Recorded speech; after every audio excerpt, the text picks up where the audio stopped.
ছোটু, আজ যে কাজের সাথে তুমি যুক্ত আছো, যদি কালকে সে কাজের জন্য থানা পুলিশ হয়, তাহলে আমাদেরকে সে অন্ধকারে ঢুকতে হবে না ছোটু? আমাদের কি হবে? তোমার বাবা যে সারা জীবন মাথা উঁচু করে বেঁচেছে, এত দারিদ্র্যের মধ্যেও যাকে কোনোদিনও মাথা নোয়াতে হয়নি, সেই মানুষটা, তার কি হবে? সে সারা জীবন শুধু ভেবে এসেছে কিভাবে তার ছেলে মেয়েদেরকে মানুষ করবে, কিভাবে তাদেরকে পড়াশোনা শেখাবে। তার কি তার সংসার থেকে এটাই পাও না? তোমার মা, সে, তার পুরো পৃথিবী যত তোমরা, তার পুরো পৃথিবীর অস্তিত্বটাই তাদের সন্তান। তার কি হবে? তোমার মায়ের কি হবে ছোট? তোমার বোন, যার লাইফের রোল মডেলই হলে তোমরা, তার কি হবে? আর আমার কি হবে ছোট? আমি তো সবকিছু ছেড়ে তোমাদেরকে আঁকড়ে ধরে বেঁচে আছি। আমার স্বামী নেই, কিচ্ছু নেই, তাও আমি তোমাদের সাথে আছি, তোমাদেরকে আঁকড়ে ধরে বেঁচে আছি, তোমাদের ভালোবাসি বলে। আমার কি হবে ছোট? কি হবে আমারও কি এটাই পাও না? আমার আর কোনো উপায় নেই বৌদি। উপায় কখনো শেষ হয়ে যায় না ছোট। ছোট, এমন যদি কোনো কাজ তুমি করে থাকো, তাহলে আমি বলবো তুমি পুলিশের কাছে সারেন্ডার করো। পুলিশের কাছে সারেন্ডার করলে আমি যাদের হয়ে কাজ করি তারা আমায় মেরে ফেলবে। তাহলে এখান থেকে বাঁচার উপায় কি ছোট? হয়তো এখান থেকে বাঁচার সত্যি কোনো উপায় নেই বৌদি। কেন তুমি এরকম একটা কাজের সাথে যুক্ত হলে ছোট? কেন তুমি এরকম জীবনে চলে গেলে ভাই? কেন? আমার কাছে কোনো উপায় ছিল না বৌদি।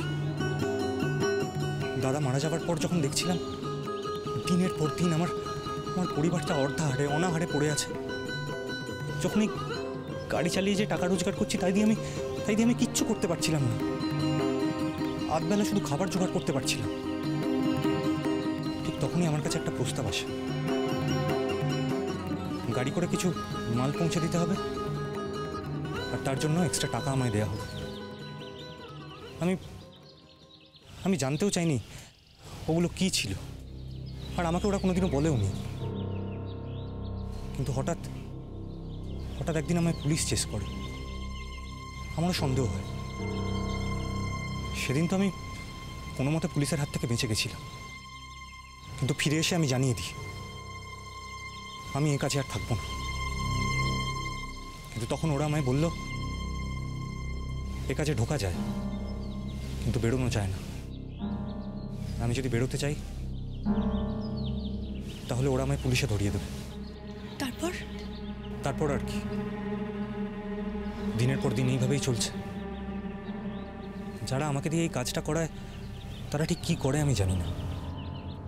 মেয়ে পাচার করে নাকি ছেলে মেয়েদের জঙ্গি ট্রেনিং দেয়। আমাকে শুধু জিনিস পৌঁছে দিতে হয়। আর পরে জানতে পেরেছি সেই জিনিসগুলো আসলে অস্ত্র। এই প্রথমবার আমি একজন মানুষকে নিয়ে এসেছিলাম পৌঁছে দিতে। কার কাছে পৌঁছে দিচ্ছিলে? এই প্রশ্নের উত্তর আমি দিতে পারবো না বৌদি, এই প্রশ্নটা থাক। আগের দিন দিটিকে পৌঁছে দিতে গিয়ে দিলে না কেন? যার কাছে পৌঁছে দেওয়ার কথা ছিল সে তখন দেশে ছিল না, কাল ফিরেছে। তাই আমি কাল দিটিকে ওখানে পৌঁছে দিতে চেয়েছিলাম। প্রাণে ধরে পৌঁছে দিতে পারতে তো। শেষ পর্যন্ত কি করতাম আমি জানি না, তবে খুব ইচ্ছে হচ্ছিল যে গাড়ি করে দিটিকে ওখানে না পৌঁছে দিয়ে সোজা ওর বাড়ি নিয়ে চলে যাই। কেন তোমার এরকম ইচ্ছে হলো? কেন? তোমার তো এরকম ভাববার কথা নয় ছোট। তুমি দিটিকে ওখানে পৌঁছে দিতে পারলে তুমি তো তার বিনিময়ে টাকা পেতে। তাহলে তোমার ইচ্ছে কেন হলো? কেন হলো জানো? কারণ তুমি দিটিকে ভালোবেসে ফেলেছো। তুমি দিটিকে ভালোবাসো ছোট। ছোট, আমিও তোমার দাদাকে ভালোবেসেছি।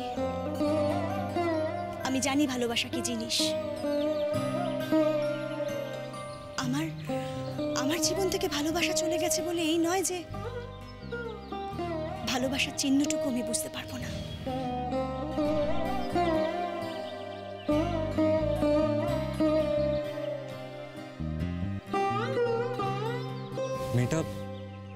মেয়েটা খুব ভালো বৌদি। এর মধ্যে আমাকে কত স্বপ্ন দেখাচ্ছে। সহজ সরল মেয়ে তো, জীবনের রাজপথটাই দেখেছে, গলিপথগুলো কোনোদিনও দেখেনি।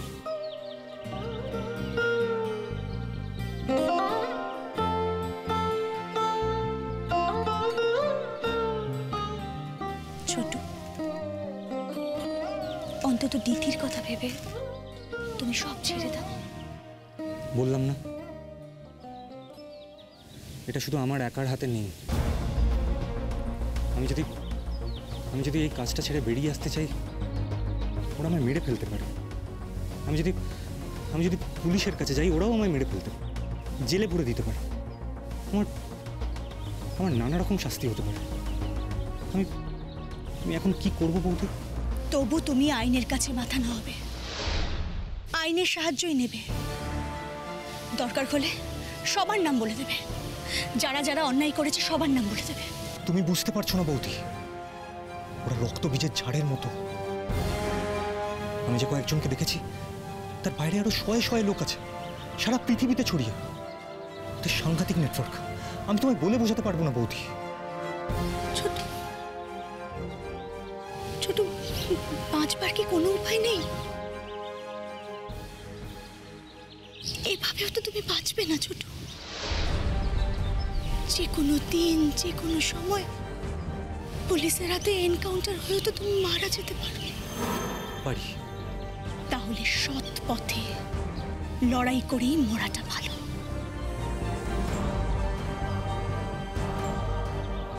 ছোট, এই ছোট ভাই আমার এরকম কাজের সাথে যুক্ত কেন হলে ছোট? কোনো উপায় ছিল না বৌদি। এখন কি হবে ভাই? জানি না।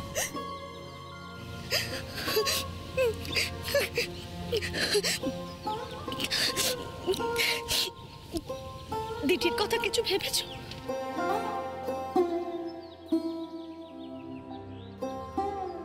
দিঠি আমার কাছে হিমালয়ের এক পারিজাত ফুলের মতো, যাকে দূর থেকে দেখে মুগ্ধ হওয়া যায় আর জীবনটাকে বদলে ফেলতে ইচ্ছা করে।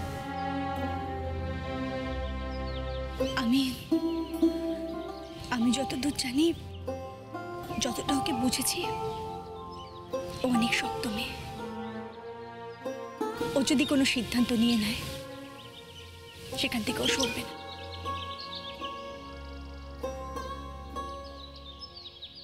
তা বলে তো ওর আমি এত বড় ক্ষতি করে দিতে পারি না। ওর একটা আলো ঝলমলে জীবন আছে, সেই জীবনটাকে আমি কিছুতেই অন্ধকারে রেখে দিতে পারি না। এমনও তো হতে পারে সেই আলো ঝলমলে জীবনটাই তোমার জীবন আলোয় মুড়িয়ে দিল। না বৌদি, তার আর সম্ভাবনা নেই। তবে দিঠি চেয়েছে বলেই হয়তো আমারও ইচ্ছা করছে। আমিও চাই এই অন্ধকার জীবন ছেড়ে আলোর দিকে যেতে, কিন্তু আমি কি করবো আমি জানি না। আমি খুব চিন্তায় আছি বৌদি। তুমি যাই করো ছোট, আমি তোমার পাশে আছি। আর আমি চাইব ওই অন্ধকার জগতের লোকজনদের তোমাকে শেষ করে দেওয়ার আগে তুমি একবার রুখে দাঁড়াও, একবার আলোর পথে ফেরার কথা ভাবো। খুব লোভ হয় বৌদি, খুব লোভ হয়। আর দিদিকে দেখার পর আরো লোভ হচ্ছে, কিন্তু এর মধ্যে আর কোনো কিন্তু নেই ছোট, আর কোনো কিন্তু নেই। আলো আর অন্ধকারের মধ্যে যদি তোমাকে কিছু বেছে নিতে হয়, তাহলে আলোকেই বাঁচা উচিত।